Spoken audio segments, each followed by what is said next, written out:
Good morning dear students. मैं doctor Khemchand Gurjar, LBS government college Kotputli. देखिए, आज हम मांग विश्लेषण, इसके अंतर्गत उदासीनता वक्र विश्लेषण अथवा क्रमवाचक दृष्टिकोण, इंडिफरेंस कर्व अप्रोच और ऑर्डिनल अप्रोच। उदासीनता वक्र विश्लेषण। उदासीनता वक्र विश्लेषण तकनीक का आविष्कार एक अंग्रेज अर्थशास्त्री एजवर्थ ने अपनी पुस्तक मैथमेटिकल फिजिक्स में सन 1881 में मांग पर प्रतियोगी तथा पूरक वस्तुओं के प्रभाव को स्पष्ट करने के लिए किया था। अमेरिका में 1882 में फीसर द्वारा भी उदासीनता वक्रों का प्रयोग किया गया। इटली निवासी पेरेटो पहले अर्थशास्त्री थे जिन्होंने 1909 में अपनी पुस्तक मैनुअल डी इकोनॉमिक पॉलिटिक में उपयोगिता की व्याख्या के लिए क्रमवाचक दृष्टिकोण ऑर्डिनल अप्रोच को अपनाया। उदासीनता वक्रों का प्रयोग 1913 में W.E. जॉनसन तथा 1915 में रूसी अर्थशास्त्री स्लट्स्की द्वारा भी किया गया, परंतु उदासीनता वक्र विधि को लोकप्रिय बनाने का श्रेय दो अंग्रेज अर्थशास्त्रियों प्रोफेसर J.R. हिक्स तथा प्रोफेसर R.G.D. एलन को है, जिन्होंने अंग्रेजी भाषा बोलने वाले लोगों के लिए इकोनॉमिका नामक पत्रिका के फरवरी तथा मई 1934 के अंक में एक लेख reconstruction of the theory of value प्रकाशित किया तथा उदासीनता वक्र विश्लेषण तकनीक को अधिक वैज्ञानिक रूप में प्रस्तुत किया। प्रोफेसर हिक्स ने 1939 में अपनी पुस्तक वैल्यू एंड कैपिटल में इसकी विस्तृत व्याख्या प्रस्तुत की तथा 1956 में अपनी दूसरी पुस्तक रिवीजन ऑफ डिमांड थ्योरी में इस सिद्धांत को और अधिक विस्तृत रूप में प्रयोग किया। अब हम बात करते हैं उदासीनता वक्रों का अर्थ एवं परिभाषा। उदासीनता वक्र वह रेखा होती है जिस पर स्थित प्रत्येक बिंदु दो वस्तुओं के उन विभिन्न संयोगों को प्रदर्शित करता है जिनमें उपभोक्ता को समान संतुष्टि मिलती है। एक उदासीनता वक्र पर स्थित सभी संयोगों से उपभोक्ता को एक समान संतुष्टि मिलती है, इसलिए वह इन संयोगों के चुनाव के संबंध में उदासीन रहता है, अर्थात वह उन सभी संयोगों को समान महत्व देता है, अतः उन्हें एक ही श्रेणी में रखता है। उदासीनता वक्रों की परिभाषा विभिन्न अर्थशास्त्रियों ने अपने अपने ढंग से दी है। जो उनके द्वारा दी गई परिभाषाएं कुछ इस प्रकार से हैं। हेंडरसन एवं क्वांट के अनुसार वस्तुओं के ऐसे सभी संयोगों जिनसे उपभोक्ता को संतुष्टि का समान स्तर प्राप्त होता है के बिंदु मार्ग से एक उदासीनता वक्र का निर्माण होता है। J.K. स्मिथ के शब्दों में वह वस्तुओं के उन संयोगों को प्रदर्शित करने वाला बिंदु मार्ग है जिनमें व्यक्ति उदासीन रहता है, इसलिए इसे उदासीनता वक्र कहते हैं।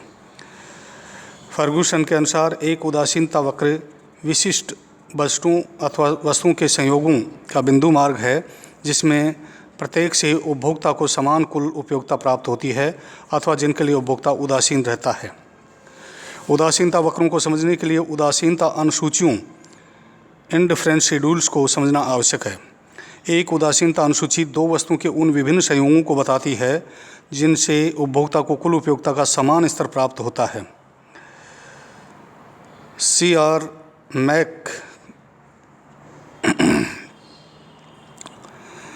मैककॉनेल तथा S.C. गुप्ता के अनुसार एक उदासीनता अनुसूची सिर्फ दो वस्तुओं, उदाहरण के लिए A और B के उन विभिन्न संयोगों को दर्शाती है जिनसे कुल उपयोगिता अथवा संतुष्टि का समान स्तर किसी उपभोक्ता को प्राप्त होता है।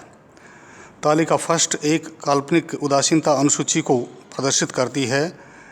यह राम नामक उपभोक्ता को X तथा Y वस्तु के विभिन्न संयोगों से मिलने वाली समान कुल उपयोगिता अथवा संतुष्टि के स्तर को प्रदर्शित करती है। सभी संयोगों से उपभोक्ता को समान कुल उपयोगिता मिलती है, अतः वह इन संयोगों के प्रति उदासीन है, क्योंकि उसे इन पांचों में कोई भी संयोग मिल जाए उसको संतुष्टि सभी में समान मिलती है। तालिका जो आपके सामने दी गई है, राम की वस्तु X तथा वस्तु Y की उदासीनता अनुसूची इंडिफरेंस शेड्यूल, संयोग ABCDE, वस्तु X की एक वस्तु XY वस्तु की 12 इकाइयाँ, बी संयोग से x की 2, y की 8, c की 3, y की 5, d संयोग से x की 4 और y की 3 और e संयोग से x की 5 और y की 2। उपयुक्त तालिका से स्पष्ट होता है कि ए संयोग में वस्तु x वस्तु की 1 इकाई तथा y वस्तु की 12 इकाइयों से जितनी उपयोगिता राम को मिलती है उतनी उपयोगिता x वस्तु की 2 इकाइयाँ और y वस्तु की 8 इकाइयों से प्राप्त होगी। c संयोग में x वस्तु की 3 व y की 5 इकाइयों अथवा d संयोग में x वस्तु की 4 इकाइयों तथा y वस्तु की 3 इकाइयाँ अथवा e संयोग में x वस्तु की 5 और y वस्तु की 2 इकाइयों से समान उपयोगिता मिलती है। जब किसी उदासीनता अनुसूची को रेखा चित्र पर प्रदर्शित किया जाता है तो उससे जो रेखा बनती है उसे ही उदासीनता वक्र कहते हैं। उपयुक्त तालिका को रेखा चित्र पर प्लॉट किया जाए तो उससे स्पष्ट होता है कि उदासीनता वक्र ऊपर से नीचे एक ऋणात्मक ढाल के रूप में है। ये स्पष्ट करता है कि x वस्तु की इकाइयाँ बढ़ती जाती हैं और y वस्तु की इकाइयाँ उपभोग में घटती जाती हैं। रेखा चित्र 4.1 में OX x पर वस्तु x तथा OY x पर वस्तु y दिखाई गई है। उदासीनता वक्र इंडिफरेंस कर्व के ABCD तथा E बिंदु x तथा y वस्तु के उन विभिन्न संयोगों को व्यक्त करते हैं जिनसे उपभोक्ता को समान संतुष्टि मिलती है। इस रेखा के अन्य बिंदु भी संतुष्टि के समान स्तर को ही व्यक्त करते हैं। इसीलिए उदासीनता वक्र को समान उपयोगिता वक्र आइसो यूटिलिटी कर्व भी कहते हैं। ये डायग्राम आपके सामने दिया हुआ है। नीचे OX एक्सिस पर x वस्तु, OY एक्सिस पर y वस्तु और इसमें देखिए एक वस्तु 1 इकाई x की और 12 उसकी, दूसरे में 2 इकाइयाँ दूसरे संयोग में B संयोग पर 2 वस्तु x की और 8 y की, C में 3 x की और 5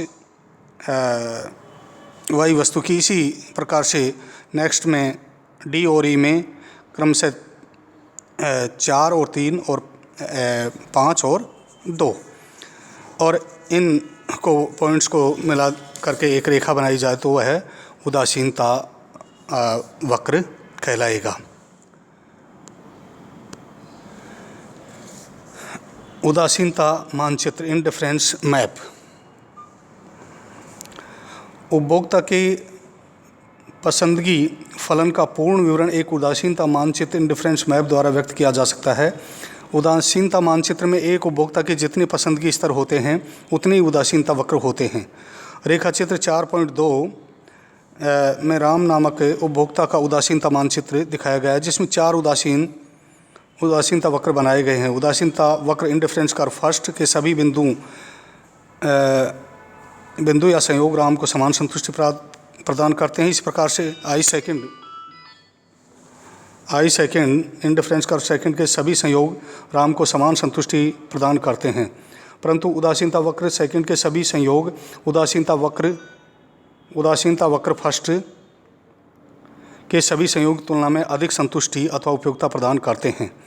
एक मानचित्र में प्रत्येक दाईं तरफ का उदासीनता वक्र बाईं तरफ के उदासीनता वक्र के संतुष्टि के ऊंचे स्तर को व्यक्त करता है, क्योंकि दाईं तरफ के उदासीनता वक्र का प्रत्येक बिंदु दोनों वस्तुओं की अधिक मात्राओं के संयोग से बना हुआ होता है।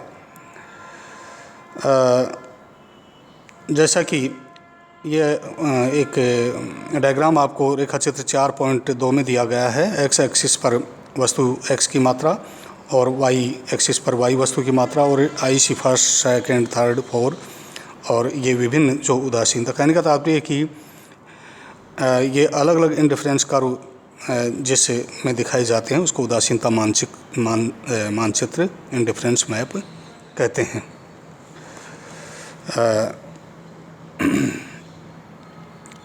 इसी के साथ आप सभी को बहुत बहुत धन्यवाद। आगे उदासीनता वक्र की मान्यताएं और विशेषता वगैरह के बारे में अगले व्याख्यान में स्पष्ट किया जाएगा। धन्यवाद।